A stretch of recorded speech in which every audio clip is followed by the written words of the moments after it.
Tako sou apren kou anglais, pati ou sou apren kou anglais en Haiti, sou vini si ou apren kou anglais, la vreman difisil. Sa m kompran. Men bagay tako matematik science, sa se yon bagay ke m kwen mte gen, mde bon nan sa, ok? Spesyalman matematik, ok?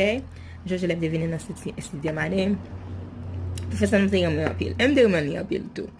I feel like mde yon teacher favorite, ok? Yeah. So, because mde vreman bon nan matematik. But mkwen mte bon nan matematik paske jan Haiti te ya, jan te nan matematik. So, lem veni si, m just naturelman paret tak ou pi fo pase timon isi yo. Nou kompon? Sou kompon nou kompon. Fò kompon ke an Haiti, yo vreman sever.